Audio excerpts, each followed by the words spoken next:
Bien, muy buenas tardes a todos, doctores. Hoy vamos a ver un caso clínico sobre insuficiencia renal y vamos a distinguir qué tipo de insuficiencia renal puede tener el paciente, si aguda o crónica. Vamos a ver los mecanismos fisiopatológicos de la enfermedad y cómo esto conlleva finalmente a todas las manifestaciones clínicas que nos estamos encontrando. Entonces, para comenzar, vamos a realizar la anamnesis del paciente. Nos dice que es un paciente varón de 68 años de edad con diagnóstico de HBP, o sea, hiperplasia benigna de próstata. ¿Sí? Hiperplasia benigna de próstata. ¿Hace cuánto? Hace 9 años.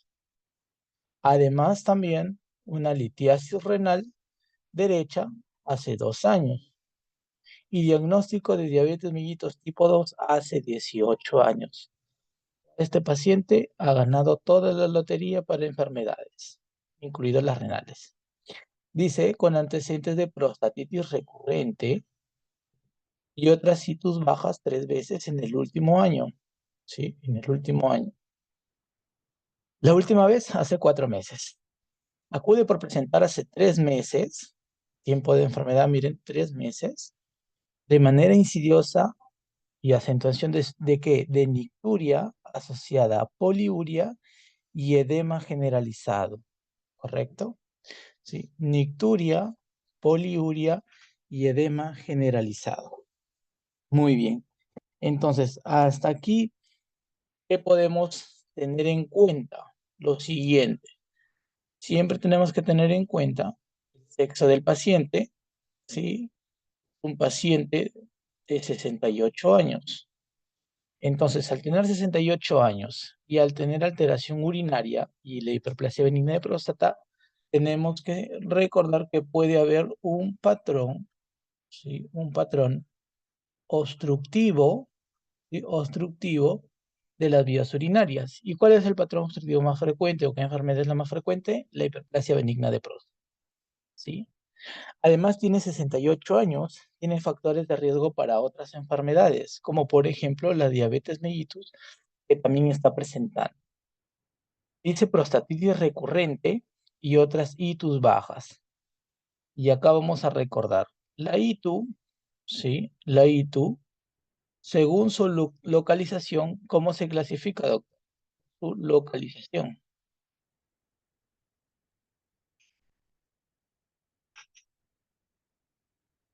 ¿Sí? Según su En localización. altas y bajas. Exacto. Una ITU alta o una ITU baja. Cuando hablamos de una ITU alta, cuando la enfermedad está afectando directamente al riñón, que se denomina pielonefritis,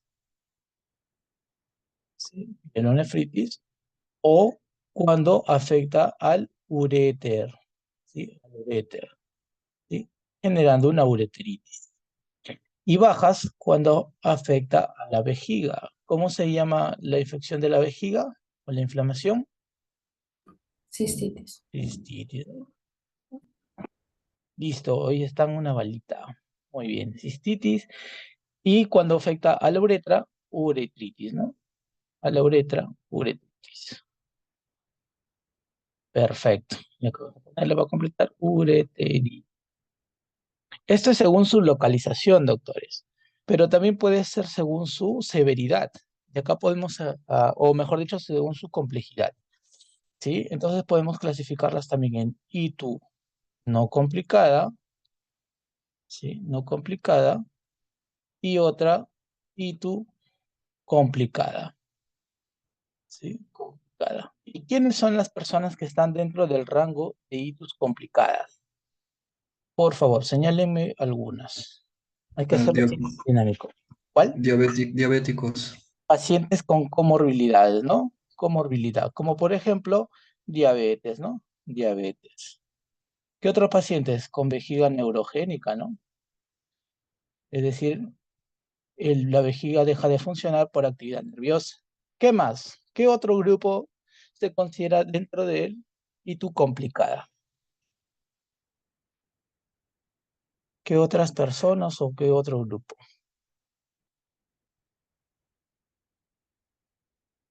Doctora Erika, ¿recuerda alguno? No se olviden, siempre paciente varón, ¿sí? Siempre paciente varón.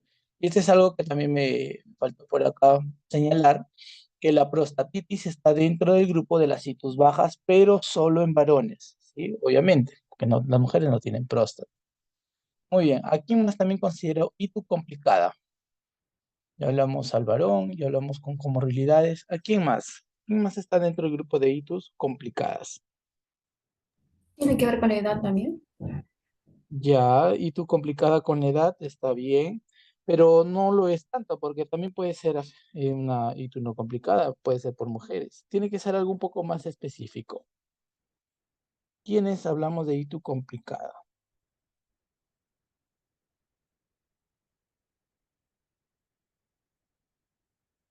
Las Mm, embarazadas. Las embarazadas, así es. ¿Sí? Embarazadas, ¿sí? Están dentro del grupo de ITUS complicadas, porque la misma obstrucción de la vía urinaria, producto del embarazo, genera ITUS recurrentes, que también es otro grupo acá. Aquellos pacientes que tengan ITU recurrente, ¿sí? ITU recurrente. Y acá tener ITU recurrente, nosotros tenemos que buscar otra cosa, que, que tendríamos que buscar anomalías anatómicas. ¿Sí? Anomalías anatómicas. Esto yo tengo que encontrar en una paciente que sospecho de ITU recurrente.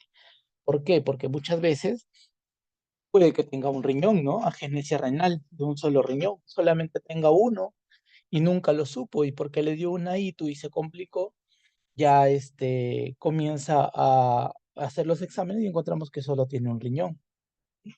Está dentro de ese grupo. Muy bien.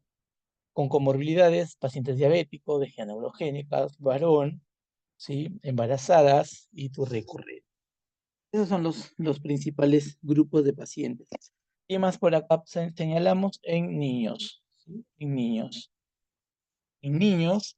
Y también tenemos que considerar aquí algún tipo de patología que genere algún tipo de obstrucción, ¿ya? Ancianos también podría entrar, como mencionaron, pero ahí tú en un anciano también puede deberse a otras causas, pero si es un anciano varón, ¿sí? Ya entra dentro del grupo de riesgo y acá ya lo habíamos señalado.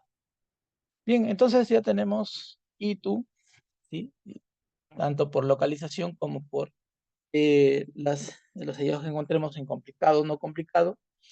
Y además también tenemos que saber qué hay dentro del estudio de la hiperplasia benigna de próstata o en general un síndrome llamado síndrome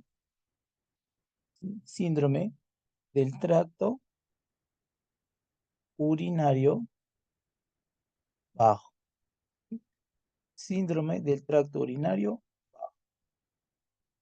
¿Cómo es este síndrome? Va a depender de la etiología que cause algunas manifestaciones clínicas. Y dentro de esto, y vamos a cambiarlo de color, dentro de este grupo tenemos aquellos síndromes que son del tipo obstructivo, ¿sí? Del tipo obstructivo o del tipo irritativo. Obstructivo e irritativo. ¿Cuándo sospechamos de obstructivo? Cuando hay una disminución de la fuerza y calibre de la orina, ¿sí? De la orina. ¿Qué más? ¿Cuándo sospechamos obstructivo? Cuando hay dificultad, ¿para qué? Para iniciar la diuresis, ¿sí? Iniciar la diuresis. Cuando hay micción intermitente, ¿sí? Micción intermitente. ¿Qué quiere decir micción intermitente? ¿Alguien por ahí podría decir o sabe? Micción intermitente se refiere cuando está orinando, orina un chorro, se para y luego vuelve a orinar nuevamente generando otro chorro, ¿sí? En una sola sesión de diuresis. Esa es micción intermitente. ¿Qué más? Cuando comienza a presentar incontinencia urinaria. ¿Sí? Incontinencia urinaria. Pero del tipo rebalsamiento, ¿sí? Rebalsamiento, tipo rebalsamiento, ¿sí? Y aparte también presenta demora para iniciar la micción, ¿sí? Esos son, vamos a poner acá, demora para iniciar. Una cosa es dificultad, puede porque le duele o no puede, pero una cosa es la demora en el tiempo, ¿sí? Para iniciar la micción. Estas son manifestaciones clínicas de un síndrome de tracto urinario bajo del tipo obstructivo. Del tipo irritativo, ya hablamos de otra cosa, de poliuria, ¿sí? Encontramos en los pacientes nicturia, encontramos urgencia, urgencia miccional, ¿sí? Urgencia miccional, y esta urgencia miccional se va a ver cuando el paciente quiere ir al baño y no aguanta las ganas y a veces o muchas veces no llega al baño y ya comienza a generarse la diuresis. Esa es una urgencia miccional, ¿sí? También disuria,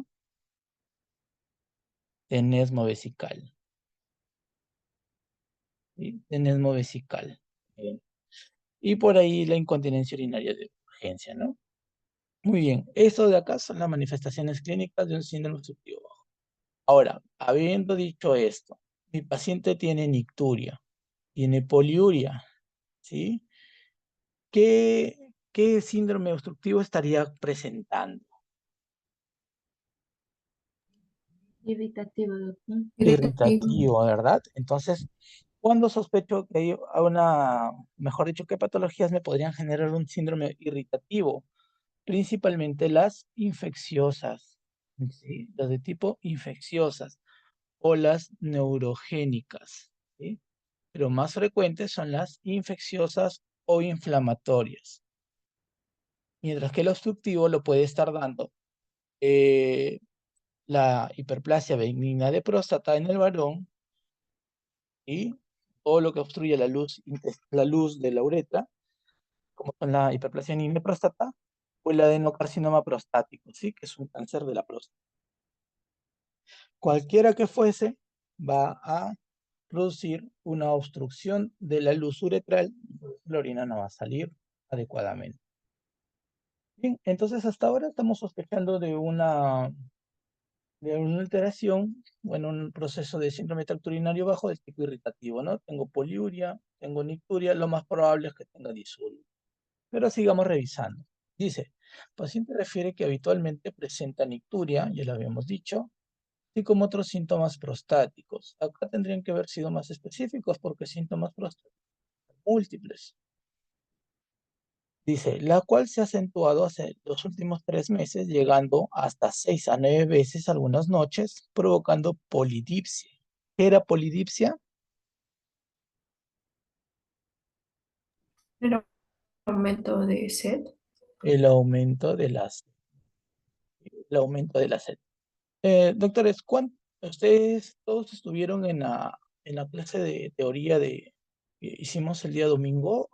¿Quién no estuvo? ¿Podría levantar la mano? ¿O todos se encontraron en la reunión? El doctor Diego, muy bien. ¿Solo el doctor Diego? ¿Todos los demás sí estuvieron en la reunión? Ah, ya, entonces, más o menos para poder enfocar. Listo. Muy bien, entonces polidipsia, aumento de la sepsis. Ahora, el paciente es diabético y obviamente es que tiene que tener algunos problemas clínicos aquí respecto a las diabetes. Y la diabetes se caracteriza por las cuatro. Muy bien. Doctor Diego, ¿me podría decir una de o las 4P o una de ellas? Sí, polidipsia, polifagia, pérdida de peso y poliuria, si no me equivoco. Así es, poliuria, polidipsia, polifagia y pérdida de peso. ¿Qué era polidipsia? Ya le hemos dicho, aumenta la sed, ¿no? ¿Qué poliuria? Las ganas de orinar o la intensidad de El orinar. aumento, el aumento en Aumento de orina. el volumen de orina, ¿sí? O el aumento en la frecuencia urinaria, las veces que va al baño. ¿Y polifagia? Hambre El constante. aumento del apetito.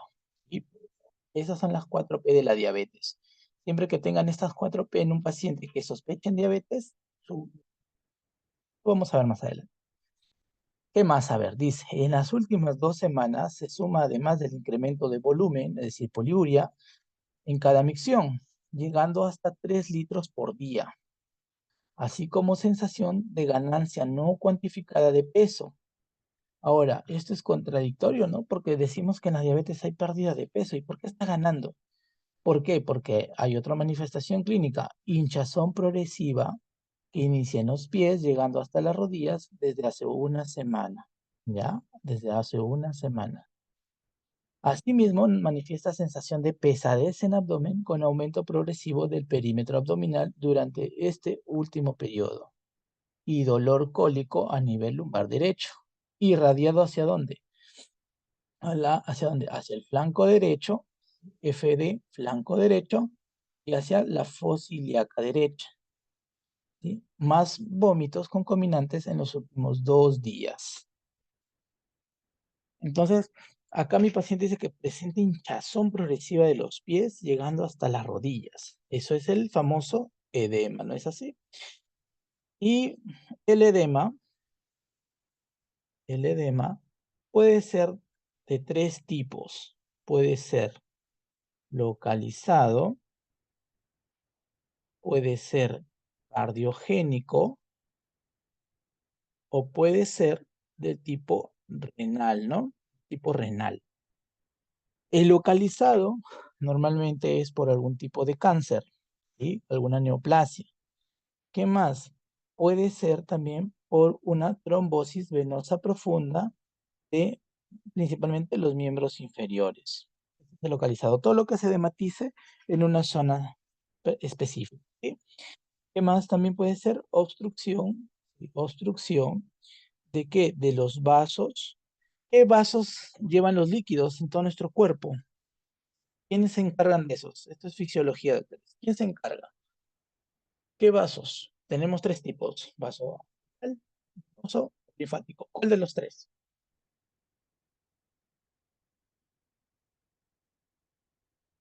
El linfático. ¿Ya? El linfático es el único que lleva líquido. Esto es en cuanto a localizar. El cardiogénico, principalmente, la insuficiencia cardíaca congestiva. ¿Ya? Principalmente eso. Puede ser también algún tipo de valvulopatía, pero normalmente es la insuficiencia cardíaca la más frecuente. Y la renal, hablamos de la insuficiencia renal aguda, insuficiencia renal crónica, que es la más frecuente, o el síndrome nefrótico, que es el segundo más frecuente. ¿Sí? Ahora, esto es en etiología, pero ¿cuál es la diferencia? El localizado solamente afecta una pequeña zona o alguna extremidad. Lo importante es reconocer esto, el cardiogénico del renal. En ambos hay casi el mismo tipo de edema, pero ¿cuál es la diferencia? Que en el renal el edema durante el transcurso del día disminuye, ¿sí? El edema durante el día tiende a disminuir, mientras que en el cardiogénico el edema durante el día se mantiene igual, cambia. ¿Ah? O sea, si en la mañana encontraron ustedes al paciente con insuficiencia, con un edema, tiene miembros inferiores en los párpados, miembros superiores, y durante el día, mientras camina, les dice, sí, me siento hinchado, pero durante el día también llego en la noche y ya me ha bajado, solamente veo hinchazón en las piernas, sospechan de un edema renal. Pero si le dicen, no, doctor, me agito, pero a mí me siento hinchado, se me está hinchado mis ojos, mis piernas, mis brazos, y durante el día sigo todo el día así, no cambia nada, sospechen de un tipo de edema cardiogénico, ¿ya? De origen cardíaco. Muy bien, preguntas hasta acá, doctores, ¿tienen dudas? Si estamos claros hasta acá, ¿me están siguiendo? ¿O por ahí tienen dudas todavía? ¿Sí? Eso bien está. ¿Sí? ¿Estamos bien? Ya, continuamos entonces. Normal pueden preguntar, ¿ah? Dice, concomitantemente nota que la orina se ha tornado bastante espumosa y recientemente rosada desde que comenzó el dolor. Cuando hay bastante espuma en la orina, y ustedes recordarán sus clases de laboratorio clínico, ¿cómo está esa orina? ¿Elevada en qué? O podría estar, ¿no? Todavía lo tenemos que descartar con el examen de laboratorio. Pero ¿cómo podría estar esa orina? Elevada en dos cosas, glucosa o lo principal, proteínas. Y las proteínas es el que más frecuente genera esto, orina espumosa. Y ustedes mismos se pueden dar cuenta cuando un día vayan a a comer parrillada, ¿sí? El parrillón del Arco, y al día sí vayan y se comen su chuletita, carne de cerdo, sanguchitos, etcétera, todo bien rico. El día siguiente van a darse cuenta que van a comenzar a orinar y van a formar bastante espuma durante la orina. Eso es porque están eliminando todo el exceso de proteínas que consumieron durante la carne, ¿sí? Ese es un tipo de orina. Pero si el paciente menciona que lo está comenzando a hacer y no hay un antecedente de consumo de carne o proteínas, entonces puede haber algún problema a nivel del riñón, ¿ya? Muy bien, ¿qué más? Dice, antecedentes de diabetes mellitus hace 18 años, ya lo habíamos manifestado, pero dice con tratamiento de metformina, última hemoglobina glicosilada, miren, 9%. ¿Cuánto debe ser la hemoglobina glicosilada? 6.5 creo, o menor a Exacto, 7. menor de 7. 6,5%, ¿sí? ¿Y qué será la hemoglobina glicosilada? ¿Qué será la hemoglobina glicosilada? Doctora Erika, a ver, varias veces hemos hablado anteriormente nosotros chicos, hemoglobina glicosilada. Díganme, ¿se acuerda? ¿Qué era? Es un examen que mide la glucosa de los 3 meses 3 anteriores. meses, exacto. ¿Sí? Es un examen en el cual se determina qué cosa, esta proteína, la hemoglobina A1C, ¿ya? La proteína A1C es aquella proteína que se encuentra en el glóbulo rojo y que se adhiere fácilmente a la glucosa para que la pueda transportar. Pero cuando hay un exceso de glucosa y no se está utilizando, esta se acumula en la sangre, se sigue acumulando en el glóbulo rojo. Y el valor predictivo es de 3 meses. ¿Por qué? Porque ¿cuántos días vive un glóbulo rojo? ¿Cuántos vive? ¿Cuántos días vive? 120. 120. ¿Cuántos vienen a ser? Aproximadamente 3 meses, ¿no? 120. Entonces, esos, esos 4 meses, perdón, 120 días. Pero la hemoglobina, como va a morir, pasa con todo el glóbulo rojo a morir y es ahí donde se elimina. Pero nosotros vemos el periodo anterior, ¿no? 3 meses atrás. Muy bien, ¿qué más dice? A ver, ¿qué más tenemos acá? Dice, hiperplasia benigna de próstata de grado 2 a 3 hace 9 años con tratamiento de tamsulosina y complemento alimenticio con Prostavit. Ya, la tamsulosina viene a ser un fármaco muy utilizado en la próstata, principalmente en la hiperplasia benigna de próstata, y que normalmente tiene como mecanismo de acción bloquear los receptores beta, ¿sí? Perdón, alfa, ¿sí? Alfa de la próstata, porque como mecanismo fisiopatológico hay un desequilibrio en la formación de la próstata cuando se agranda y el sistema adrenérgico tiene mucho que ver con la actividad de hiperplasia prostática. Muy bien. Además, el Prostaví como complemento alimenticio, ¿no? ¿Y qué más también menciona? IBS de 7 a 12 puntos, siendo habitualmente eso, y actualmente tiene un IBS, ¿sí? De 18 a 24 puntos. Ahora, ¿qué es el IBS? El IBS es una escala, ¿sí? Una escala, una serie de preguntas que se le hace al paciente para determinar el grado de hiperplasia prostática.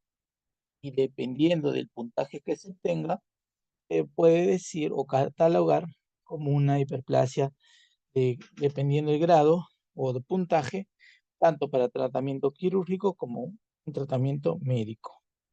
Ya, esa escala se la voy a estar pasando a la doctora si es que no lo tienen todavía. Pero ahora vamos a analizar esta parte. ¿por qué al paciente con hiperplasia benigna de próstata grado 2, grado 3, no se le llegó a operar? Porque lo normal es que con ese tamaño, este grado, pase a cirugía, ¿no? Muchas veces acá influye ya la familia. De todas maneras, vamos a seguir analizando el caso a ver qué encontramos. Pero hasta acá hemos terminado con la parte de la anamnesis. Luego pasamos a el examen físico. Dice frecuencia cardíaca 117, es decir, está con cardia. Frecuencia respiratoria de 22. Taquimia, ¿no? Una ligera taquimia. Temperatura 37,5 normal. Presión arterial de 138/86. Saturación de oxígeno 96% con un FiO2 del 21%. Hasta aquí tengo taquicardia, tengo ligera taquimia y tengo una hipertensión, ¿verdad? Una hipertensión. Vamos a seguir analizando y esto lo discutimos más adelante. Dice, regular estado general, regular estado nutricional, mal estado de hidratación, y LOTEP, lúcido y orientado en tiempo, espacio, persona, sin distrés respiratorio visible. Colaborador durante el examen y tiene un perfil pícnico, ¿sí? Y pícnico, es decir, con una tinción de piel más o menos casi oscura. A la somatometría, un peso de 99 kilos, una talla de 178, un perímetro abdominal de 128. ¿Y cuánto sería su IMC? ¿Lo han calculado?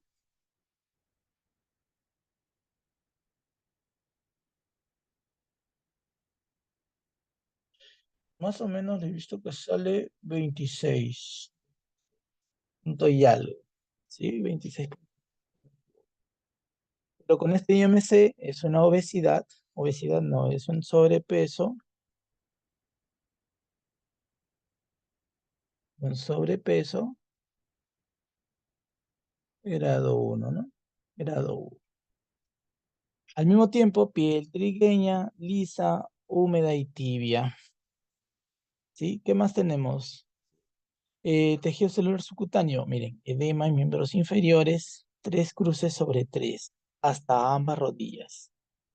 Con fobia de 3 sobre 4. Y miembros superiores tiene un edema de 1 sobre 3. Y en la cara, párpados, 1 sobre 3. Ahí tenemos un edema y generalizado por el momento. Retención a la inspección en el aparato respiratorio, amplexación y aplexión torácica disminuidas. ¿En dónde? Principalmente en bases. A la palpación, que se encuentra frenito, ¿sí? Vesicular reducido en ambas bases y desplazable, ¿sí? Percusión, matidez bivasal con desplazable con A, ¿en dónde? En los campos, cuando se realiza un cambio postural al paciente. Y a la auscultación, disminución del murmullo vesicular en ambas bases, nuevamente, con egofonía, que también es desplazable. Muy bien, hasta aquí que estamos sospechando en este paciente. ¿Qué puede estar produciendo todo esto? Egofonía, disminución del murmullo vesicular, la auscultación que también se encuentra, a la percusión, perdón, matidez, disminuye la amplexación y la amplexión. Todo esto que podría ser un patrón respiratorio alterado, ¿no? ¿Qué encontramos normalmente en eso? Esto lo encontramos mente en el derrame pleural. Aquí, por ejemplo, algo que faltó en la auscultación es mencionar si existe algún tipo de ruido respiratorio agregado. Normalmente en el derrame pleural, si bien es cierto hay disminución del murmullo vesicular, también pueden aparecer los crépitos. Los crépitos respiratorios. Abdomen, asitis moderada, puño percusión lumbar y punto renobuteral superior y medio positivo en el lado derecho. Se palpa, miren, globo vesical. ¿Ya? Globo vesical, ¿dónde es frecuente? Normalmente en un paciente con un síndrome del tracto urinario bajo de tipo O. Tracto rectal. Se palpa próstata blanda, discretamente dolorosa, una escala de EVA de 3 puntos, también grande, obviamente está agrandada, cuyo tamaño ocluye la luz de entre 60% en la ampolla rectal. Y aparte, miren, este punto renouteral inferior positivo. ¿Dónde? A nivel derecho. Y el resto del examen físico conservado. Bien, vamos a seguir hasta acá. Vamos a poner aquí nuestro esquemita.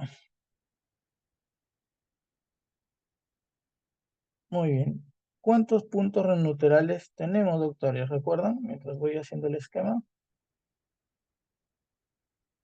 ¿Y qué me indica cada uno de ellos? ¿O qué me indica en general si encuentra algo positivo?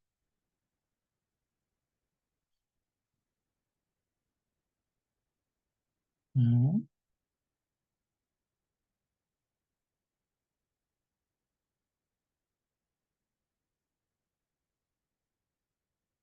Hola,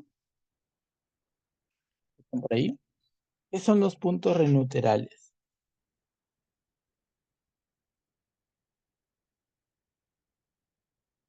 Ya, a ver. Puntos renouterales son algunas localizaciones en donde podemos encontrar toda la vía del tracto urinario, toda la vía del tracto urinario proyectado en el abdomen. Y cualquier tipo de lesión que genere irritabilidad en el tracto urinario puede generar dolor. Ahora, los puntos renouterales son 3 puntos. Tenemos el ureteral superior, ¿sí? O también denominado pelviureteral. Míralo acá. Con otro color mejor para que se pueda distinguir. Vamos a hacerlo con este. ¿Sí? Este punto renouteral es el ureteral superior. Punto renouteral superior. O también llamado pelviureteral. ¿Sí? ¿Dónde se va a encontrar ese punto? Fácil. Se va a trazar unos puntos, ¿sí? Entre el borde, ¿sí? El ombligo y el borde externo de los rectos abdominales. Rectos abdominales. Pero principalmente el paquete superior. Traza un punto, ¿sí? En forma de V, y ese punto que se está desplazando es el punto renouteral superior. ¿Sí? ¿Qué más? También vamos a tener en cuenta hacia abajo, los otros puntos renouterales, que son el medio, que me está indicando, ¿sí? El medio, vamos a ponerlo aquí, el medio, punto renouteral, medio, que me está indicando todo el recorrido de del uréter, ¿sí? Del uretra. Y el punto renouteral inferior, que me está mostrando la unión, punto renouteral inferior, que me está mostrando la unión entre el uréter y la vejiga. De todos estos tres, el superior y el medio son palpables en el examen físico del abdomen. El inferior, no. Para poder realizar el inferior, tengo que hacer el famoso tacto rectal. El famoso tacto rectal. Ya, esos son los puntos uréteres. Y lesión en cada uno de estos puntos puede ser indicativo de algún tipo de daño a estos niveles. Y si encuentro en los tres, principalmente estoy encontrándolo y daño a todo el nivel urinario. Todo el nivel urinario. Bien, ¿qué más? ¿Qué más podemos señalar acá? Ujú. A ver, ¿la saturación de oxígeno se encontrará normal o estará disminuida? ¿Qué me dicen? Sería normal porque es de Normal, ¿no? 95 a 100. Esa, la saturación de oxígeno, al menos en la costa, ¿sí? En la costa tiene que ser mayor de 95. Algunos dicen mayor de 96, pero mayor de 95 dice el MINSA. Y en la sierra va a depender, depende del, obviamente a mayor altura, menos saturación. Bien, ¿qué más encontramos acá? El edema que ya hemos visto y el paciente menciona que últimamente se encuentra hinchado, ¿no? Que también corrobora todo lo que hemos estado encontrando. Y a nivel pulmonar. Ahora, para que haya un derrame pleural aquí en el paciente, nosotros recordamos que nuestro pulmón, ¿sí? Nuestro pulmoncito está cubierto por dos capas, ¿verdad? ¿Cuáles son esas capas?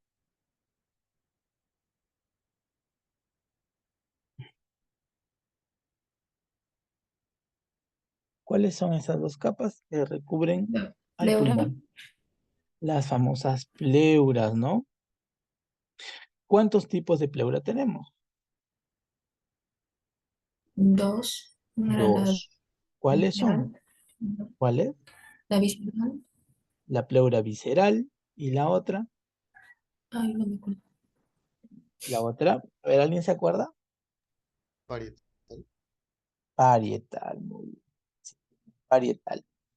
La pleura visceral, ¿sí? La pleura visceral tiene contacto directo con el pulmón, está recubriendo directamente el pulmoncito, ¿sí? Al pulmoncito. Hasta aquí la pleura, vamos a señalar, pleura, no se olviden víscera de órganos. Y luego le continúa la pleura parietal, que va a recubrir, bueno, que va a continuar el recorrido y que va a tener contacto directo con las paredes del tórax. Así es. En sí es una sola pleura que va y viene, ¿ya? Pero la que tiene contacto directo con el pulmón se denomina visceral y la que tiene contacto con la pared torácica se llama pleura parietal. Y dentro de ello encontramos el famoso espacio pleural, ¿sí?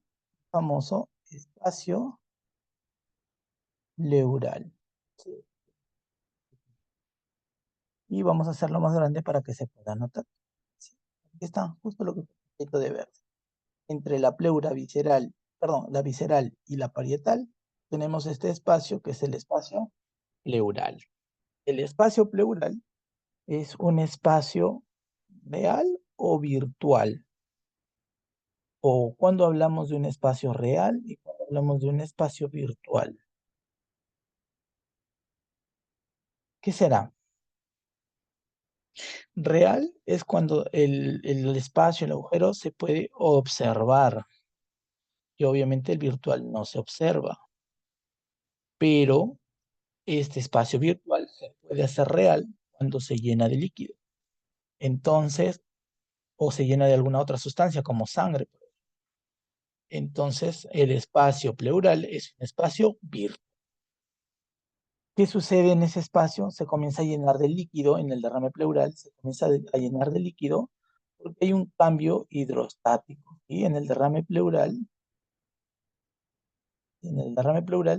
sucede porque hay un cambio hidrostático.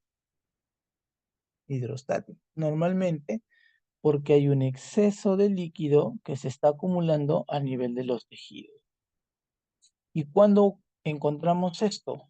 Cuando el paciente sufre de alguna enfermedad que aumente la cantidad de líquido, como por ejemplo la insuficiencia renal, crónica o aguda, o la famosa insuficiencia cardíaca. Y el otro tipo de lesión que puede estar ocurriendo es por proteínas proteicas. Tiene relación directa con el agua, pero en proteicas, la insuficiencia renal crónica y el síndrome nefrótico. El síndrome nefrótico, ¿sí? Tener acá el famoso derrame pleural. Ahora, cuando hablamos de un derrame pleural de tipo exudado y de tipo transudado.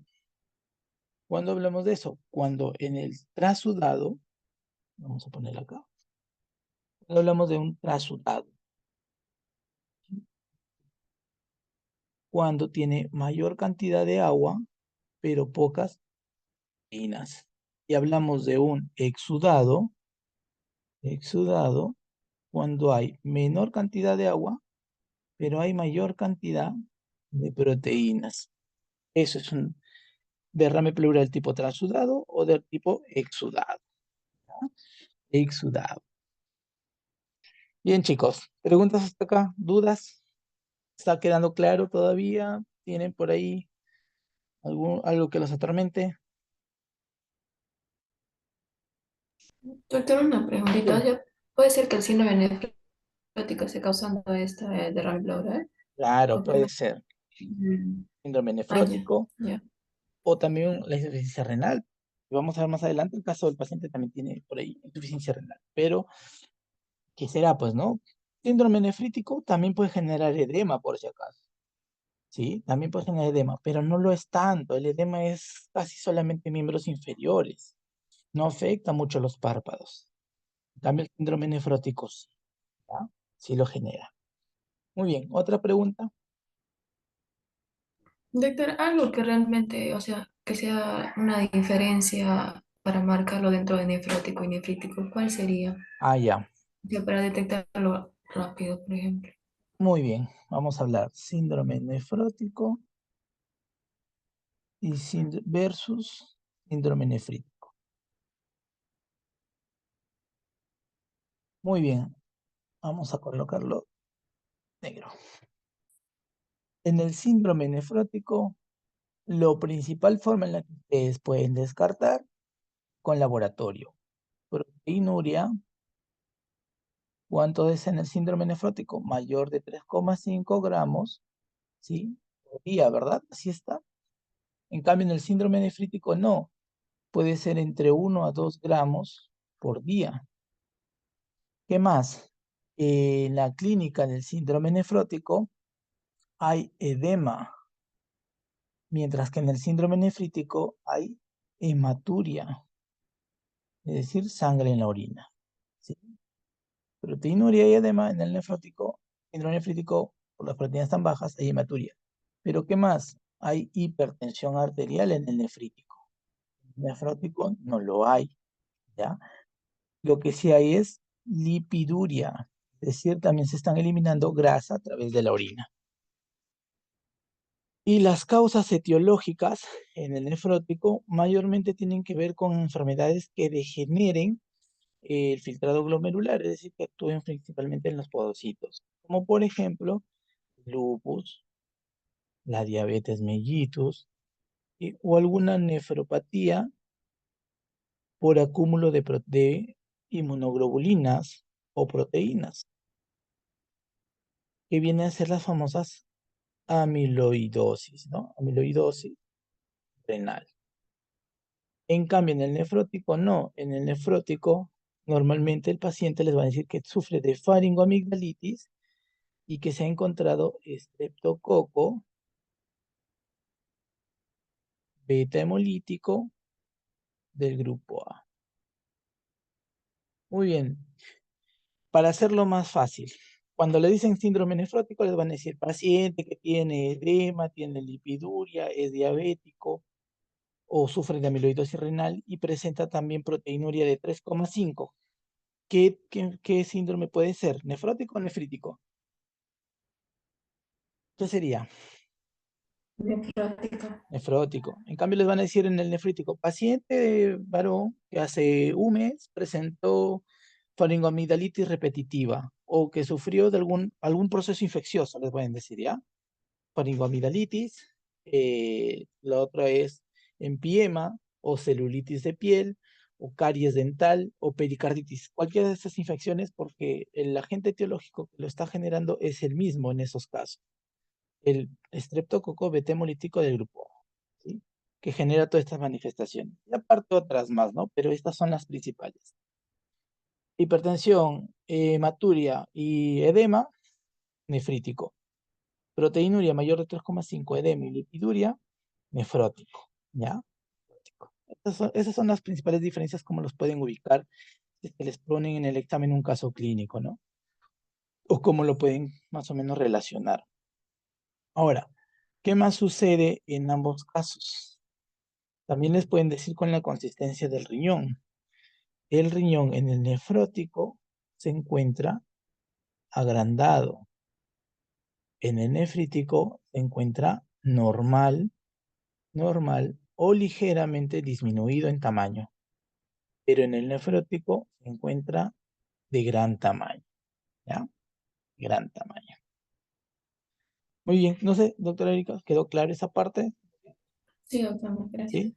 Muy bien, otras preguntas, otras dudas. Eso de acá, si ustedes revisan la teoría, al menos los chicos que están conmigo en la teoría, ahí hemos hablado de cuáles son las manifestaciones clínicas y la etiología. Podemos revisar. Los demás chicos también que no están en la teoría, bueno, ya acá les he mencionado algunas cosas y también con la doctora voy a estar enviando ciertos cuadros o diferencias que les va a permitir también distinguir eso. Bien, dudas, preguntas creo que no hay, ¿no? Vamos a continuar entonces. Ya está. ¿Qué dice? Nosotros tenemos en el examen de laboratorio, exámenes auxiliares, un hemograma de 11.000 milímetros cúbicos, ¿no? Un hemograma de 11.000 células por milímetro cúbico. Encuentra bastonados en 8%, segmentados 70%, eosinófilos 1%, basófilos 1% y monocitos 5% y los linfocitos 15%. Hasta aquí, ¿qué podemos decir? ¿Será una leucocitosis o no? Sí, sí, doctor. Sí, ¿no? Es una leucocitosis. ¿Cuánto es lo normal? De 4.500 a 10.500, ¿no? Ahora, si ya están aumentados los abastonados, diríamos que es un tipo de leucocitosis, con o sin desviación a la izquierda. Con desviación. Con desviación a la izquierda. Leucocitosis con desviación hacia la izquierda. Hacia la izquierda. Esa es la leucocitosis. ¿Qué más? Encontramos una hemoglobina de 10, miren, una anemia. Anemia leve según la OMS. Plaquetas de 240.000, está normal. Y un PCR elevado, ¿no? Lo normal es hasta cuánto del PCR, ¿se acuerdan?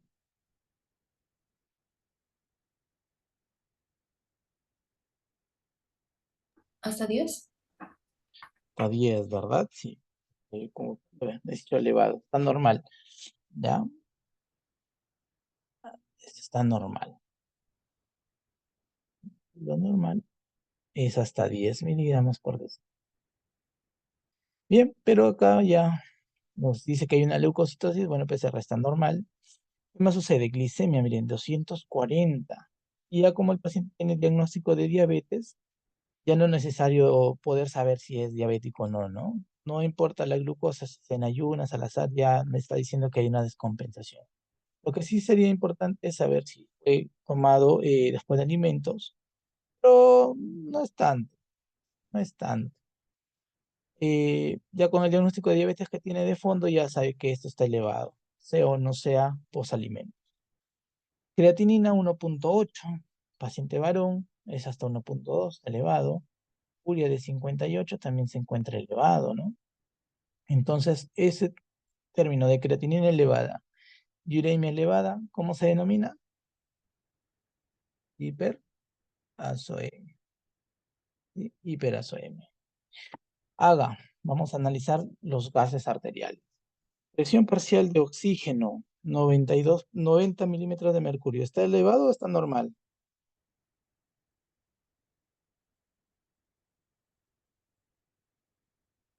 Mm,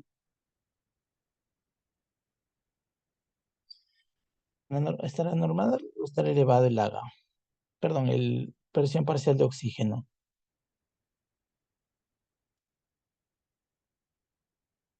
Normal, chicos, ya, normal. La presión de oxígeno, la presión parcial de oxígeno, ¿sí? Parcial de oxígeno debe ser de entre 80 a 100 milímetros de mercurio, que vamos a hablar del agua, ¿sí? PCO2, ¿estará normal o estará disminuido o estará elevado?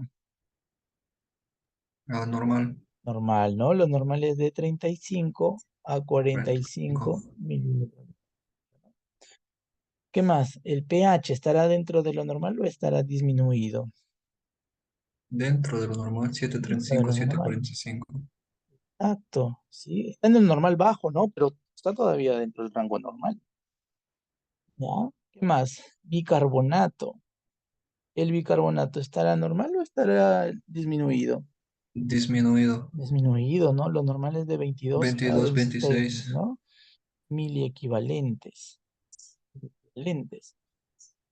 Está disminuido, pero ¿eso me dice que hay acidosis o solamente hay disminución de bicarbonato?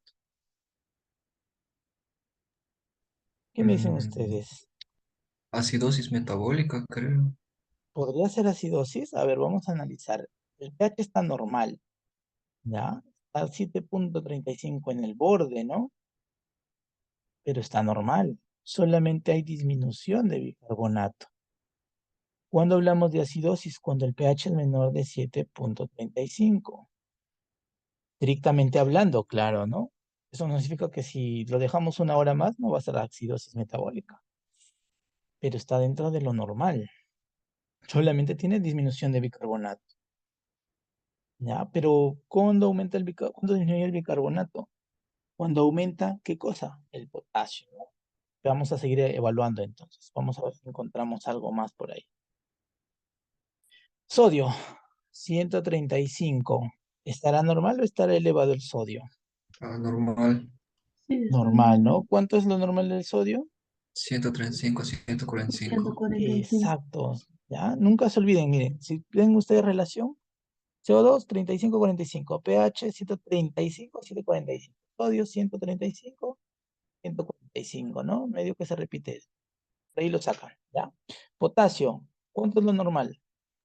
Es 3555. 3,5, ¿hasta cuánto? 55. 5,5 o Claro, sí, 4,5, 5,5. 5,5, ¿no? Por ahí miren, ve, ¿ya? Y acá el potasio estará normal o estará elevado. Estaba normal, ¿no? Y cloro, ¿cuánto es lo normal de cloro? ¿Cuánto será lo normal de cloro? Y me dice, De 96 a 106. de 96 a 106. ¿Y cuánto tiene? 98. Ah, está dentro de los rangos normales. Entonces solamente hay disminución del bicarbonato. ¿Cómo no disminuye el bicarbonato? Cuando se consume diurético, cuando hay proceso de acidemia o cuando hay daño renal, ¿sí? Daño renal que destruya principalmente los túbulos renales, ¿sí? Los túbulos renales. ¿Por qué? Porque el bicarbonato, ¿en dónde se absorbe? Fisiología. ¿Dónde ustedes absorben bicarbonato? En el riñón. ¿En qué parte? Tenemos acá nuestro túbulo contorneado proximal, el asa de Henle, el túbulo contorneado distal, túbulo colector. ¿Dónde yo absorbo bicarbonato? Aquí en el proximal, en el túbulo contorneado proximal. ¿Sí? No se olviden que hay una enzima llamada anidrasa carbónica que va a permitir absorber el bicarbonato. ¿Ya? Bicarbonato. Entonces, si hay un daño renal, el bicarbonato no se va a absorber y va a pasar a través de la orina. Si nosotros hacemos un dosaje de orina y vemos bicarbonato en la orina, no en sangre, porque el agua es de sangre, en la orina, lo más probable es que encontremos que el bicarbonato esté comenzando a perderse por la orina, porque no se está absorbiendo. ¿Sí? Vamos a seguir revisando entonces. Pero sí quedó claro, ¿no? Porque no sería acidemia o no sería acidosis, ¿no? Para poder decir acidosis tiene que estar disminuido el pH, El menor de pH. 7,35, ¿ya? Estrictamente hablando, no hay acidosis. Pero lo que me dijo, me parece que el doctor Diego, ¿verdad? Que hay acidosis metabólica, ¿verdad? Eso sí es verdad. Cuando hay enfermedad renal y cuando hay daño en el riñón, la acidosis que se produce es metabólica por daño renal. Pero el tipo exacto de acidosis en daño renal, el daño renal, por si les preguntan en el examen, el tipo de acidosis que ocurre es una acidosis metabólica hiperclorémica, hiperclorémica.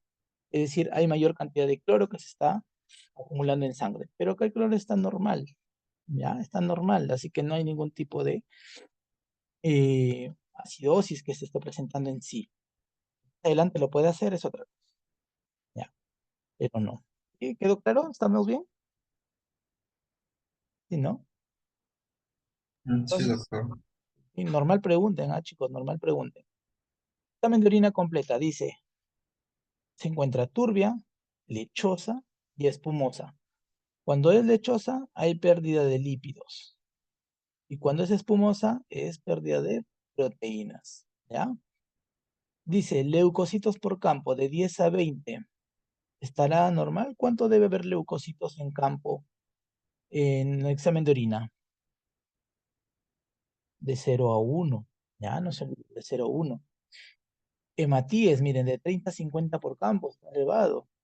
¿Cuánto debe haber de hematíes también? De 0 a 1. Inclusive algunos dicen hasta 5, exagerando de hematíes. ¿Ya? Pero hay pérdida de sangre. Células epiteliales escasas. Dice densidad urinaria 130, lo normal es, perdón, 1030, lo normal es 1010. Está ligeramente elevado. pH de la orina 7. ¿Cuánto debe ser el pH de la orina? O mejor dicho, la orina, ¿tiene que ser ácida o tiene que ser alcalina? Alcalina. ¿Alcalina o ácida? A ver, ¿quién me dice? Alcalina. Alcalina. ¿De entre cuánto va el pH de la orina? Tiene que ser neutra. Neutra casi, ¿no? Más o menos va entre 4,6 hasta 8 el pH, pero lo normal es que sea neutro, neutro. Y tiene un pH de 7, está dentro de lo normal, pero si se dan cuenta está en lo normal alto, ¿no? 7. Y eso quiere decir de que hay mayor cantidad de pérdida de qué? De bicarbonato por orina. Y es más o menos lo que estamos encontrando en relación a lo que hemos encontrado en el bicarbonato sanguíneo. Más o menos por ahí. Proteinuria, 3 cruces. Elevado. Normalmente no debe haber proteínas en la orina. Lipiduria, 3 cruces. También está elevado. Glucosuria, miren. Lípidos, proteínas, glucosa y bicarbonato, que normalmente se deben de absorber en el túbulo contorneado proximal, no lo está haciendo. No está absorbiéndose, está partiéndose por la orina. Cetonuria, miren, cuerpos cetónicos formados, y esto es principalmente por las diabetes. Nitrituria, aquí es una cosa, acá hay nitritos elevados. ¿Qué son los nitritos? Y proviene de los nitratos. Ya, los nitritos son elementos nitrogenados, sólidos, que van a encontrar en la orina. Lo normal es que en la orina encontremos nitratos, ¿sí? O nitritos en poca cantidad. Cuando encontramos nitritos elevados, significa que hay algo que está transformando los nitratos a nitritos. Y hay una bacteria en específico que genera esa conversión. ¿Quién sabe? Pregunta de examen. El famoso E. coli, ¿sí? El famoso E. coli. ¿Y el Escherichia coli, qué tipo de bacteria es? ¿Gram positiva o gram negativa?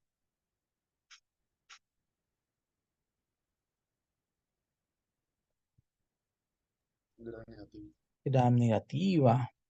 Entonces, lo más probable es que encontremos bacterias gram negativas en la orina, ¿no? Ahora vamos a seguir viendo. Hemoglobinuria, negativo. Cilindruria, negativo. Observan cristales de calcio y oxalato. Y nos dicen que el paciente sufre de litiasis renal, ¿no? Miren, acá nos había dicho en el antecedente. ¿Dónde está? Antecedente. ¿Dónde está? ¿Dónde estamos arriba, me parece? Acá está, mira, litiasis renal derecha. Hace 2 años. Entonces, lo más probable es que ese tipo de cálculo que tiene en el riñón sea de calcio o de oxalato. Y acá está, mira lo que estamos hablando. Bacilos gram negativos en la orina. ¿Compatible con quién? Con el E. coli. Con el E. coli, doctores. ¿Ya? Y hasta que hemos analizado toda la parte del examen de laboratorio. Entonces, vamos a pasar a los problemas de salud y a las hipótesis diagnósticas. Bien, los problemas de salud que yo he considerado son fracaso renal crónico, ¿sí? Pielonefritis aguda, anemia leve, síndrome del tracto urinario bajo, tipo obstructivo, diabetes mellitus tipo 2 compensada. Acá agregaría, ¿sí? Derrame pleural,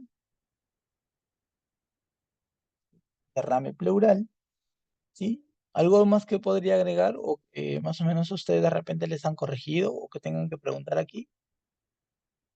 Ya. ¿Por qué he puesto fracaso renal? Porque tiene lipiduria. ¿Qué más tiene?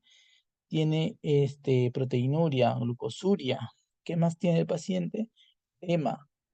Tiene edema en miembros inferiores, que va hasta la rodilla, edema en párpados, ¿no? ¿Qué más tiene? Hiperazoemia.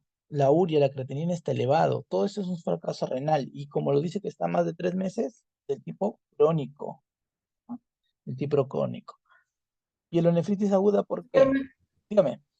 ¿el fracaso renal es igual que insuficiencia renal? ¿O no? Exacto, es el mismo. ¿Ya? Sino que yo le he puesto fracaso para no repetir acá en el diagnóstico. Pero es lo mismo, ¿ya? ¿Qué más? ¿Algo más? Nada, ¿no?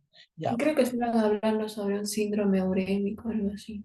¿Síndrome urémico? Algo así. No, porque a ver, síndrome urémico, ¿qué se refiere con ello? ¿Qué sería un síndrome urémico? Solamente la elevación de la urea, ¿no es así? Pero mi paciente, Sí. si bien es cierto, tiene hiperazoemia, que es la elevación de la urea y la creatinina, pero está dando por el riñón. Para poder decir síndrome urémico, aparte de la elevación de la urea o del ácido úrico que tiene el paciente, si bien es cierto, sí lo tiene que estar bien elevado y tenemos que tener una tasa de filtración de entre 10 a 15, ¿sí? Entre 10 a 15.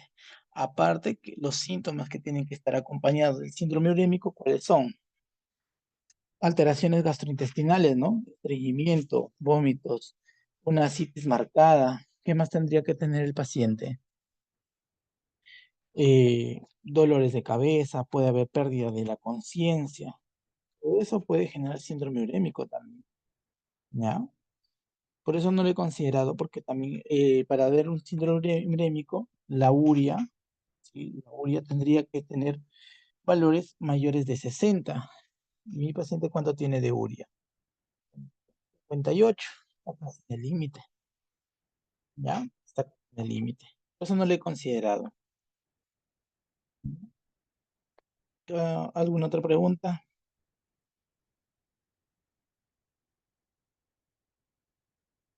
¿O les han dicho ustedes en clase así que es esto? ¿Les ha dicho el doctor síndrome urémico? No, no, no mencionó. No mencionó, ¿no? Ya, más o menos yo le considero Solo, eso, solo ¿ya? nos han dicho que no consideremos insuficiencia renal, porque dice que no hay criterios todavía, pero sí lo que es síndrome nefrótico. Ya. Así nos Síndrome han dicho. nefrótico también sí se podría considerar acá. Síndrome nefrótico, ¿sí? Nefrótico. Pero ¿por qué no lo he considerado? ¿Ya? ¿Por qué no he puesto síndrome nefrótico y sí he puesto renal crónico? ¿Cuál es criterio diagnóstico para el síndrome nefrótico? ¿Cuánto tienen que ser las proteínas? Mayor de 3,5, ¿verdad? Gramos por día, ¿no? No tengo ese valor. El examen de orina no me dice cuánto tiene de proteínas en 24 horas. Solamente me dice que hay proteinuria y hay lipiduria. Y bien es cierto, la lipiduria puede ser un criterio o una de las manifestaciones, puede ser manifestaciones clínicas del síndrome nefrótico. Tengo que tener valor de proteínas, porque supongamos que no sea proteína de 3,5, sino sea de 2, pero tiene hematuria. Yo no sospecho de síndrome nefrótico, sino que más podría sospechar nefrítico, ¿no? Como problema de salud. Por eso no lo he considerado. Y he puesto el fracaso renal crónico, porque todo lo engloba, ¿ya? Por eso es que no he considerado. No sé si me están, en esa parte me están entendiendo, me están siguiendo. ¿Por qué les digo? Porque el problema de salud tiene que ser irrefutable, es decir, no puede ser cambiante, puede cambiarse. Entonces, si ustedes me dicen síndrome nefrótico, ya, ¿cuántas están las proteínas en orina? No sé, doctor, solamente hay proteínas, 3 cruces, ya, pero eso no me dice nada. Puede ser síndrome nefrótico o nefrítico, ¿sí? Puede ser cualquiera de los dos. Entonces ya cambia tu problema de salud. Pero yo digo fracaso renal crónico, sí tiene. ¿Por qué? Porque hay proteinuria, no sé cuánto, pero hay proteínas en orina, hay lipiduria, hay hiperazoemia, hay edema, ¿sí? Tengo un problema prostático de fondo. Todo eso ya me engloba un fracaso renal crónico por el tiempo mayor de 3 meses, ¿ya? Ese es el problema de salud. Directamente hablamos de síndrome nefrótico, no lo va a hacer. Allá, y acá tenemos que encontrar hipoalbuminuria, o perdón, hipoalbuminuria, anemia, perdón, anemia, hipoalbuminemia, es decir, disminución de la albúmina menor de 3 gramos por decilitro, ¿en dónde? En la sangre. Son de síndrome nefrótico. Yo no sé cuánto está la albúmina en sangre, cuánto es la lipiduria. Lo que sí puedo hacer es coger síndrome nefrótico, ¿sí? Un síndrome nefrótico como un problema de hipótesis diagnóstica 3. Síndrome nefrótico, ¿sí? ¿Secundario a qué? A nefropatía diabética, ¿sí? Nefropatía diabética, ¿ya? Eso sí puedo encontrarlo, ¿ya? Eso sí puedo hacerlo como hipótesis diagnóstica. Puedo hacerlo como hipótesis. Ya, no sé, me estoy dejando entender, doctores. ¿Estamos bien? No sé, ustedes dirán, Sí, doctor. ¿sí? Por eso ya más o menos he considerado el fracaso renal crónico en vez del síndrome nefrótico, porque no tengo el valor de proteínas, que es lo necesario para poder identificar si es o no es. ¿Ya? Eso no es síndrome nefrótico. ¿Será o no será? Tiene que ver con la cantidad de proteínas que no tengo. Si me diera el valor de proteínas, si me dicen que es 4 o 5, ya yo digo, entonces es síndrome nefrótico, no problema de salud. ¿Ya? No problema de salud. Lo otro es síndrome de tracto urinario tipo bajo, el tipo obstructivo, ya sabemos principalmente la hiperplasia benigna de próstata, la diabetes mellitus descompensada y la derrame pleural. Algo más que también me estoy olvidando acá, doctores, ustedes me dicen, la hipertensión arterial, ¿no? Tiene una ligera hipertensión arterial, 130,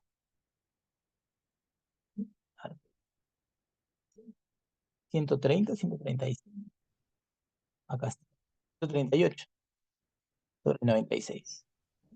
La normación lo pudiéramos considerar como hipertensión, ¿verdad? En hipótesis diagnóstica, sí. En Hipótesis. hipótesis diagnóstica podríamos considerar hipertensión arterial, ¿sí? Tipo 1, ¿sí? Tipo 1. Y acá en hipótesis ya considero dos causas. Podrá ser de origen renal, que es lo más probable, porque hay una insuficiencia renal, o podría ser diabética, ¿no? Que ustedes saben que la diabetes dentro de la fisiopatología puede conllevar a hipertensión arterial, daño de los vasos sanguíneos. Entonces también puede generar hipertensión. La diabética será renal. Entonces tengo que comenzar a hacer mi estudio del riñón, ¿no? Para poder saber. Lo más probable es que sea del tipo renal porque está ocurriendo el daño. Ya, pero no es tanto la hipertensión. Está reciente, no me dice que tiene antecedente de hipertensión arterial. Me dijera, ¿no? Diabetes hace 10 años, hipertenso hace 8. ¿Cuál estaría generando el daño, la hipertensión, la diabetes o el riñón?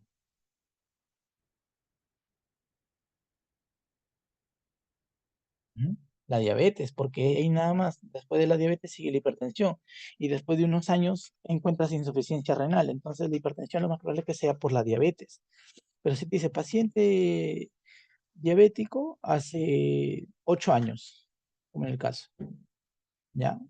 Tiene alteración renal hace 3 meses y solamente le encuentras la presión arterial elevada en este momento, entonces puede ser por el renal, ¿sí? O por ahí el diabético, ¿no? Pero lo más probable que sea el tipo renal. ¿Ya? Esos son los problemas de salud, doctores. ¿Algo más por ahí que no quede claro? Habían comentado sobre síndrome metabólico Ah, por, síndrome por el metabólico. perfil por el perfil pícnico, la hipertensión Ah, y ya, eso. muy bien. Sí.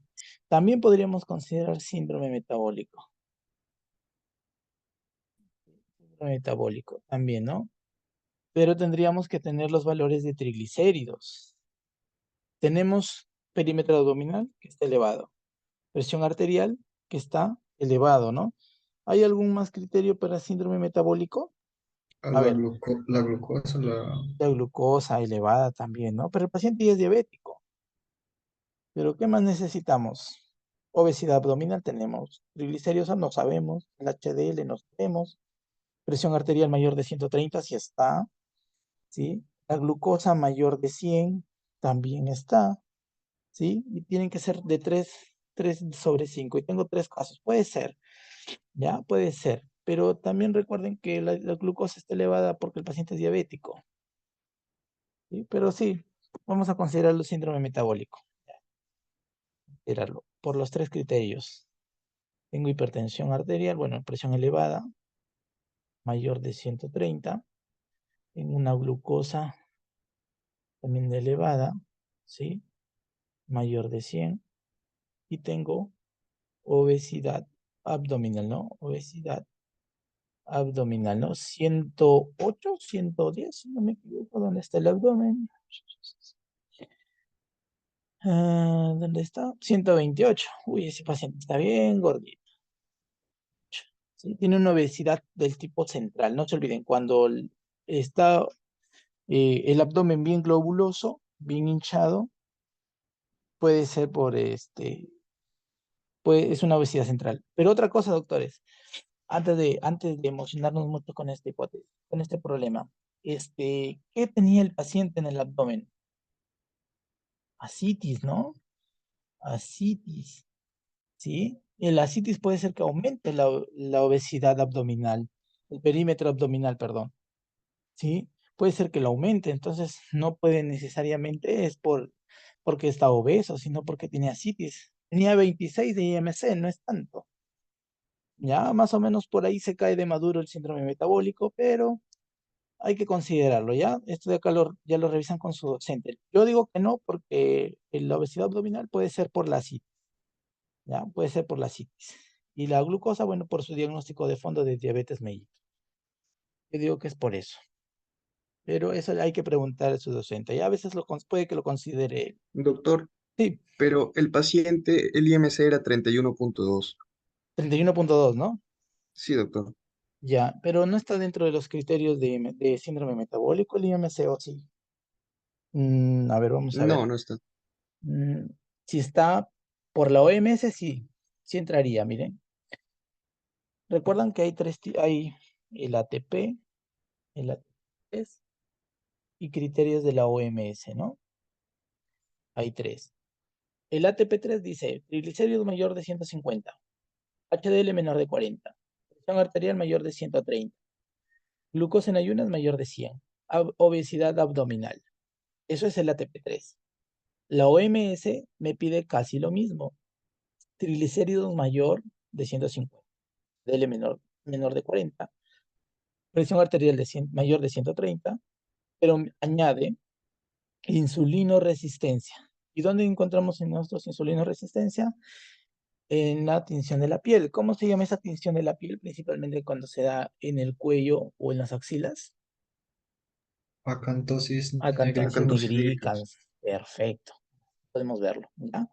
También dice índice de masa corporal elevado y tienen que ser más de 2 criterios. Según la OMS, sí tiene síndrome metabólico, pero según el ATP3, no. ¿Ya? Por eso les digo, esto ya lo ven con su docente porque según la OMS sí tiene, pero según el ATP3 no tiene. La mayoría de médicos seguía del ATP3, pero el OMS también es validado, así que eso de acá estamos en una duda, ¿ya? Eso lo pueden preguntar a su docente. Yo considerando así, viendo al paciente, lo mejor que sea por la citis, pues cumple con los demás criterios de la OMS, estaría bien. Lo dejo ahí abierto, la posibilidad. Ya, pero muy bien aporte, Diego. ¿Qué más? ¿Qué otra pregunta? Ah, doctor, para la pielonefritis aguda, ¿cuáles serían sus criterios? ¿Los Ah, puntos ya, renouterales o...? ya, tenemos puntos renouterales, los 3 puntos renouterales positivos. ¿Qué más tengo? Tengo PPL, ¿no? Puño percusión lumbar positivo, que normalmente puede ser en pielonefritis o en litiasis renal, que justo tiene los dos. Pero ¿qué más me da? Mi patrón, tipo mixto, ¿no? Al momento tenía irritativo, pero también está obstructivo. Acá vamos a ponerle mixto, no obstructivo, sino el tipo mixto, porque tiene de ambos. Tiene obstructivo y tiene irritativo. Si nos vamos por la parte irritativa, esto me da a mí, ¿qué cosa? La pielonefritis aguda, ¿ya? Por un proceso infeccioso normalmente, que es lo que habíamos señalado al inicio, ¿ya? Pero sí, tengo esos criterios, ¿no? Aparte, ¿qué más tengo en la orina? Bacteriuria, ¿no? Tengo ahí bacilos gram negativos en la orina, ya pues. Leucocitos aumentado, con desviación a la izquierda. Todo eso me da un foco, una infección foco urinario. ¿Qué es lo más probable? Pielonefritis, ¿ya? Pielonefritis. ¿Sí, doctor Diego? Sí, doctor. ¿O todavía hay algo más por ahí? ¿Dudas? Normal, ¿no? El síndrome del tracto urinario, menciona que es por ITU baja, ¿verdad? Ya, eso sí, puede ser obstructivo por la hiperplasia benigna de próstata y el Ajá. irritativo por la infección que tiene. Entonces vamos a considerarlo como mixto. Tiene de ambos. Sí, tiene ambos. Sí, doctor. Sí. Gracias. Diabetes mellitus ya vemos, ¿no? Está con una glucosa muy elevada a pesar de que está recibiendo tratamiento, ¿ah? Con glibenclamida. Derrame pleural, acá vamos a ponerle como hipótesis diagnósticas del derrame pleural, ¿sí? Derrame pleural, dos hipótesis. Inicial y ¿cuál pondría yo? Derrame pleural de tipo exudado o transudado. ¿Cuál será? Si comienza a haber presencia de proteínas disminuidas, ¿tendrá más líquido o tendrá más proteína? ¿Cuál sería? Acá lo hemos hablado, ¿no? ¿Dónde está? Sí, ¿cómo menciona? Y Disculpe. cuando es trasudado hay mayor cantidad de agua y Sí, pocas proteínas. Y cuando es exudado es menor cantidad de agua pero mayor proteína. ¿Cuál será? Estoy perdiendo proteínas en la orina. ¿Exudado o falso. transudado? Miren, acá está. ¿Te has sudado? Sería un tipo de trasudado, ¿no? Pero de repente también es un tipo exudado, ¿no? Pero la inicial es esta, la que yo creo que es más es trasudado. ¿Cómo lo hago esto? Con un examen de líquido pleural, ¿no? Evalúo cuánto tiene el líquido pleural de proteínas y ya descarto. Trasudado. Muy bien. Y vamos a continuar acá. Yo creo que es Ahora, una pregunta. dime. Ah, ya. En ese caso de derrame pleural, no hay manera de refutarlo, ¿no? Porque o sea, sí tiene el paciente con todo lo que bien mencionado. Claro, tiene disminución de la amplificación y aprexión del tórax. Tiene disminución de los ruidos murmullo vesicular a nivel de bases pulmonares y en las dos bases. Tiene matidez percutánea o matidez en la percusión. Todo eso es un indicativo de que hay un acúmulo de líquido a nivel del pulmón. Entonces, ¿cuál es el tipo cúmulo de líquido, ¿cómo se denomina? Derrame pleural. Ya, Muy bien, gracias. muy bien.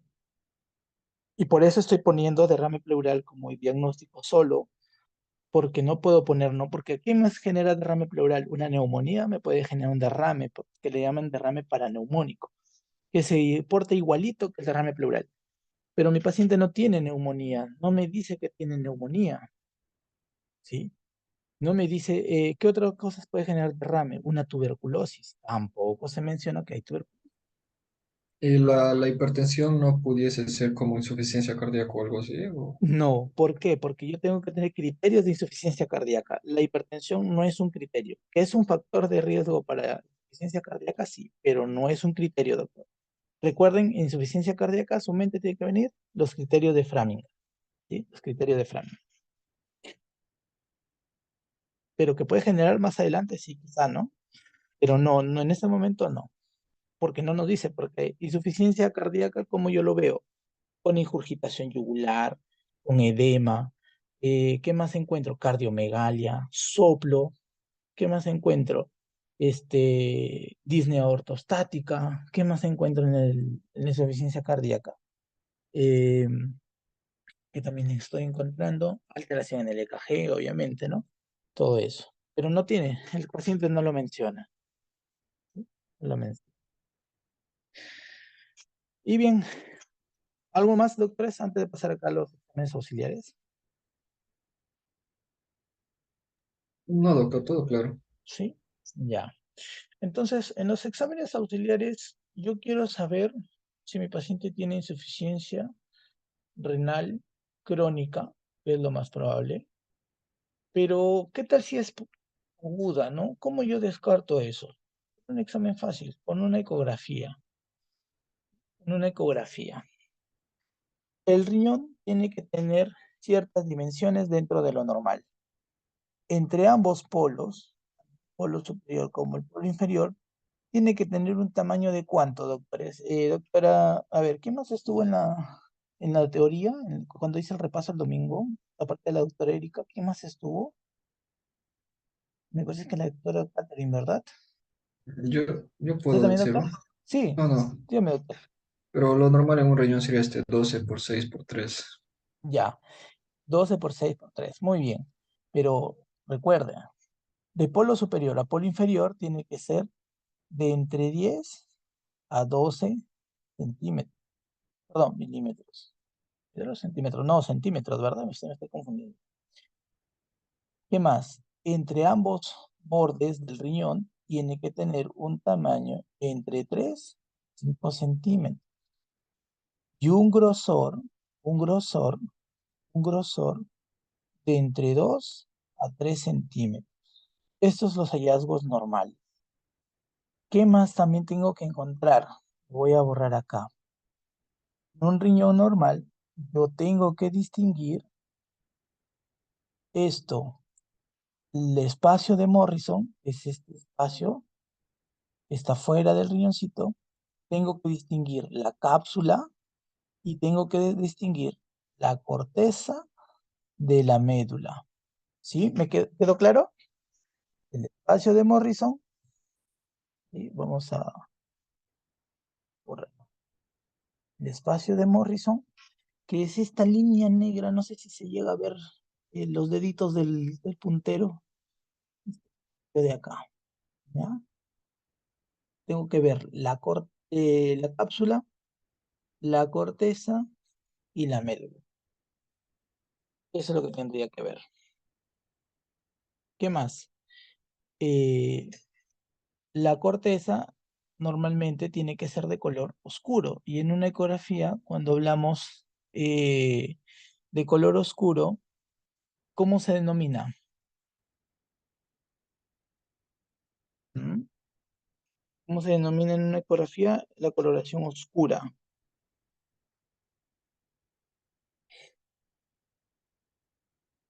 ¿Alguien recuerda? Ya están llevando radiografía, radiología, perdón. Se denomina hipoecogénico, el color negro. ¿sí? Lo negro, lo oscurito, hipoecogénico. Lo blanquecino se denomina hiperecogénico, ¿ya? Lo blanco. Y isoecogénico e isoecogénico cuando es un color normal entre todas las estructuras que estoy viendo, ¿no? Por ejemplo, acá tengo el hígado y acá tengo parte del intestino que estoy viendo casi del mismo color. Eso es isoecogénico, cuando dos estructuras tienen la misma coloración, ¿ya? Entonces, la corteza tiene que ser hipoecogénico y la médula hiperecogénico. Y tiene que diferenciar, ¿ya? Tiene que ver, si ustedes en una ecografía van a ver esto. Y tiene que diferenciar, ¿ya? ¿Qué ocurre en una insuficiencia renal aguda? Uno, el riñón está aumentado de tamaño. El riñón se encuentra grande. Además, ¿qué ocurre? Hay mayor cantidad de hiperecogenicidad, ¿sí? Es decir, el riñón se encuentra hiperecogénico. ¿Lo ven? Se ve blanco. Y no se distingue casi la médula de la corteza. Miren en esta ecografía.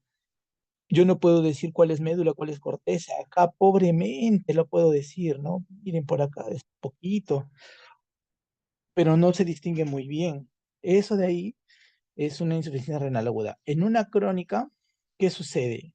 El riñón se encuentra bajo de tamaño, es decir, se encuentra chiquito en una crónica, ¿sí? El riñón es pequeño de las dimensiones que ya se mencionó. ¿Qué más?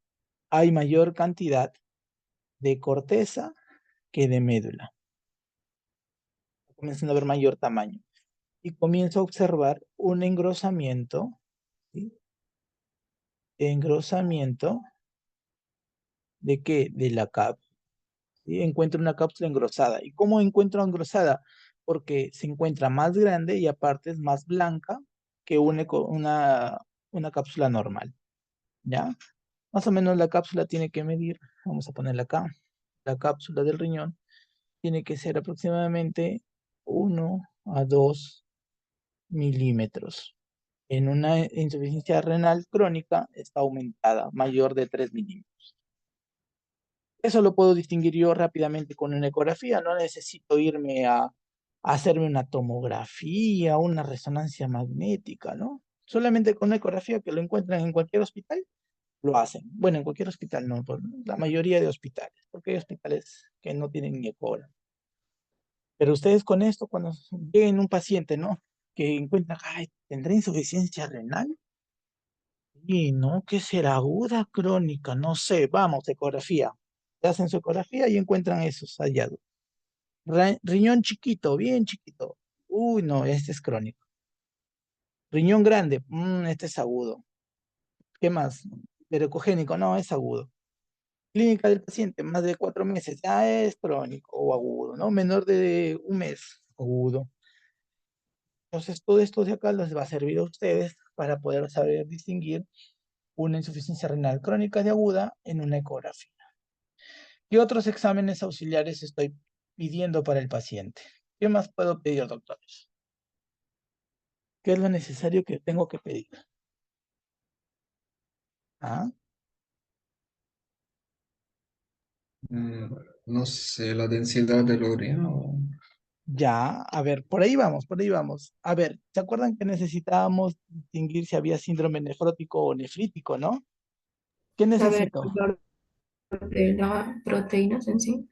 Exacto, las proteínas en orina, proteínas en orina, pero en 24 horas. Las proteínas en orina en 24 horas es un estudio de tipo cuantitativo, ¿sí? Porque yo puedo saber exactamente cuánto tiene. En cambio, las proteínas de orina que vemos acá con la tira, que me dicen 3 cruces, es de tipo cualitativo. Porque no sé que hay proteínas, pero no sé cuántas. Ese es cualitativo. Pero las proteínas de orinas en 24 horas es cuantitativo. ¿Qué más, doctores? ¿Qué más necesito? A ver, vamos a ver nuestros problemas de salud.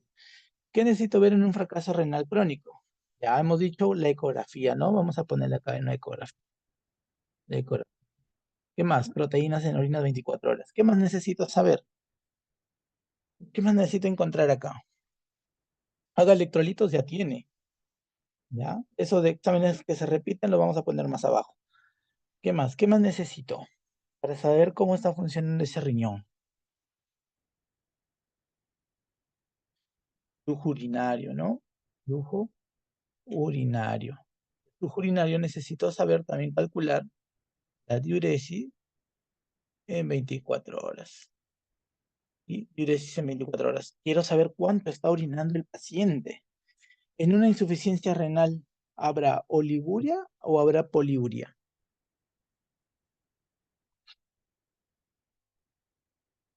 Ajá. ¿Qué habrá?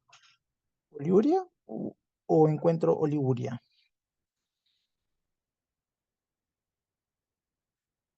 Ah, encuentro oliguria, doctor. ¿Ya? Oliguria. Pero mi paciente dice que está yendo al baño varias veces. Sí, está bien, puede ir varias veces, pero de repente el volumen es muy poco y no alcanza en las 24 horas para saber que es normal, ¿no? Puede ser. ¿Qué más? ¿Qué más necesito encontrar acá en el paciente? ¿Qué más necesito?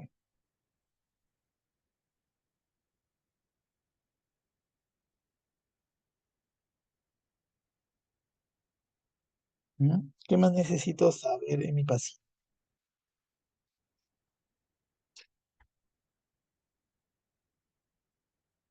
Ya. Necesito saber la tasa de filtrado glomerular, ¿sí? La tasa de filtrado glomerular. ¿Y cómo yo sé cuánto es la tasa de filtrado glomerular en un paciente? ¿Sí? ¿Cómo yo puedo saber que un paciente tiene una tasa de filtrado glomerular dentro de lo normal? ¿Con qué puedo yo ayudarme? ¿Con qué fórmula?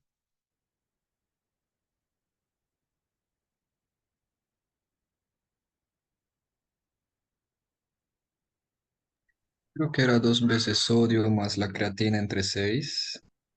Ya, O... esa es la osmolaridad. Eso es de Ah, osmolaridad, ¿ya? ah, ah, Muy bien. Entonces, les voy a decir acá. Lo que ustedes tienen que hacer es buscar la fórmula. Vamos a hacerle de otro colorcito. Tienen que buscar la fórmula, la famosa fórmula de Korokov o Krop-Angau, ¿ya? Angau. Esa es la fórmula. ¿Y qué nos dice la fórmula? Que el Clarence de creatinina, ¿sí? Debe ser 140 menos la edad, ¿sí? Menos la edad por el peso del paciente, por el peso del paciente sobre 72 por la creatinina, ¿sí? La creatinina sérica, o sea, la de sangre, ¿sí? La plasmática. Y si es mujer, yo le añado a esto la multiplicación de 0,85, solo si es que es mujer. Si es hombre, solamente hasta aquí, ¿ya? Eso es lo que me dice bueno, utilizando la fórmula de Crocroft-Angaut, esa es la fórmula de la tasa de filtrado glomerular. Entonces, ¿cuánto debe ser el valor para poder saber? Vamos a calcularlo, ¿ya? Calcularlo. Entonces tengo el Clarence de creatinina, que es 140, menos la edad del paciente. ¿Cuántos años tenía?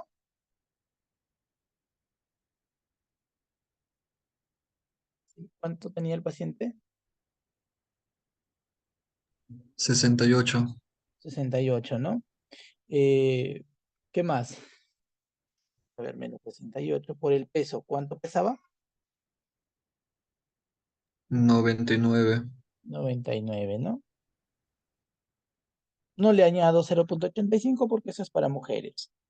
72 por creatinina. ¿Cuánto tenía de creatinina? 1,8 si no me equivoco, ¿verdad? Entonces, Sí, sí, sí, sí. vamos 1,8. allá.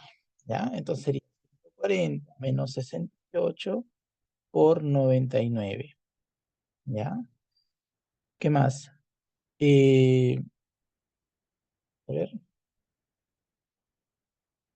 por 99, acá sale 7 por la 128 entre 72 por 1.8.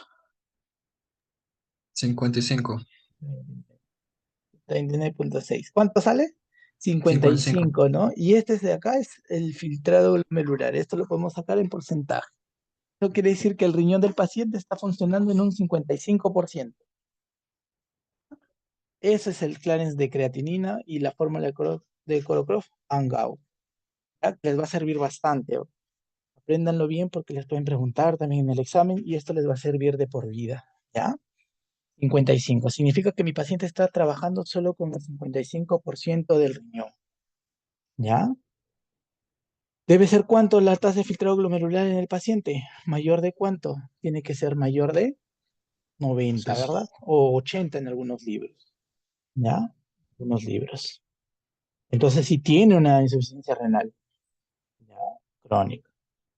¿Qué más necesito saber? Llevamos a la tasa de filtrado glomerular. ¿Qué más necesito saber en mi paciente? A ver, vamos los problemas de salud. ¿Ya? ¿Qué tengo? Pielonefritis aguda. ¿Qué necesito hacer para poder dar tratamiento a la pielonefritis? Ya sé qué es pielonefritis. ¿Qué necesito hacer? Un uro cultivo, ¿no? Más antibiograma. O sea, necesito saber qué tipo de bacteria es. Lo más probable, E. coli. Y el antibiograma para saber si es resistente a algunos fármacos, ¿no? ¿Qué más necesito? A ver, ¿qué más necesito? Con la pielonefritis, nada más. En anemia leve. En anemia, ¿verdad? Estoy considerando anemia leve grado 1 por enfermedad crónica, ¿sí? En este caso sería la insuficiencia renal crónica. Y anemia leve grado 1 por disminución en la absorción de hierro, ¿ya? O sea, que mi paciente no está comiendo bien y no está absorbiendo bastante hierro. Entonces, ¿qué necesito hacer? Dosaje de hierro.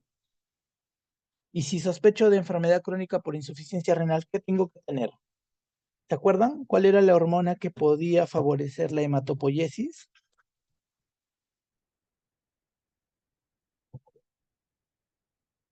La eritropoyetina. Exacto, necesito saber los valores de eritropoyetina, ¿no?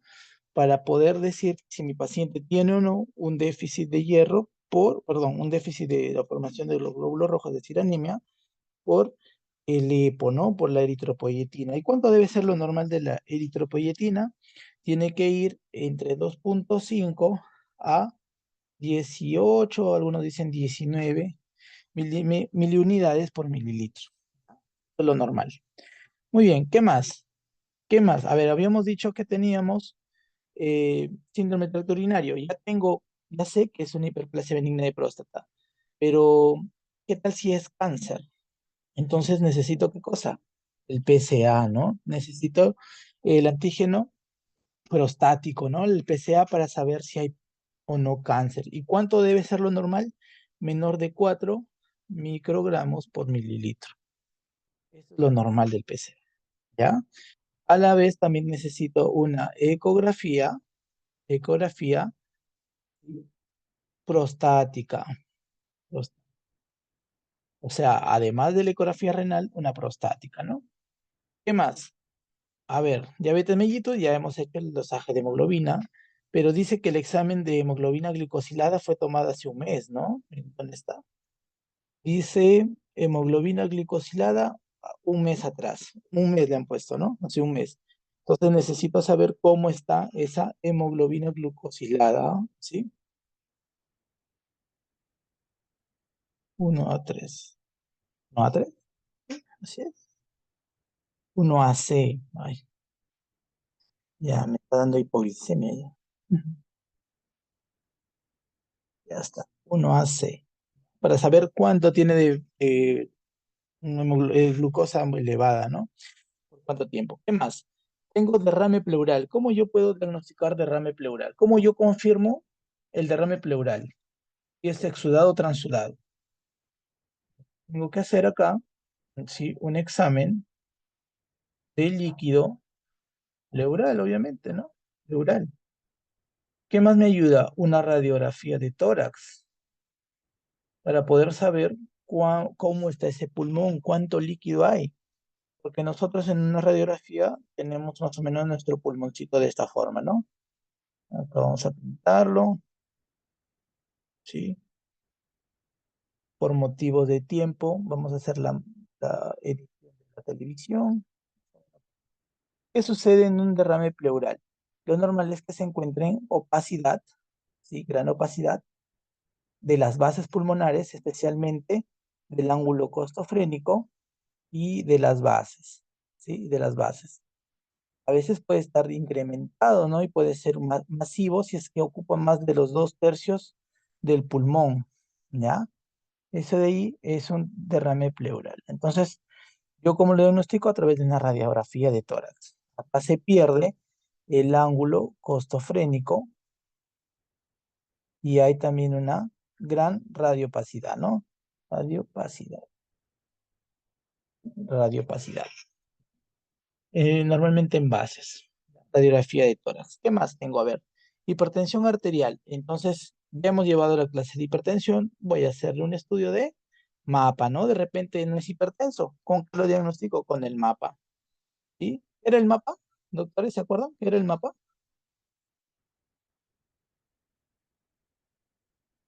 El monitoreo. Monitorio Sí, dígame. ambulatorio Exacto, ¿de qué? de la presión De la arterial. presión arterial. Ese es el mapa. Yo diagnostico hipertensión con el mapa. ¿Sí? Con el mapa. ¿Qué más? A ver, ¿qué otra cosa más tiene mi paciente en problema de salud? Síndrome metabólico. Entonces, ¿qué necesito para yo descartar el síndrome metabólico? A ver, si yo ya tengo todo lo demás. Mi perfil lipídico, ¿no? ¿Y qué necesito en el perfil lipídico? Triglicéridos, colesterol total, y necesito saber cómo está el LDL, que debe estar bajo, y el HDL, que debería estar alto. ¿Sí? Lo normal, ¿no? Mayor de 50 en el HDL y menor de 150 en el LDL.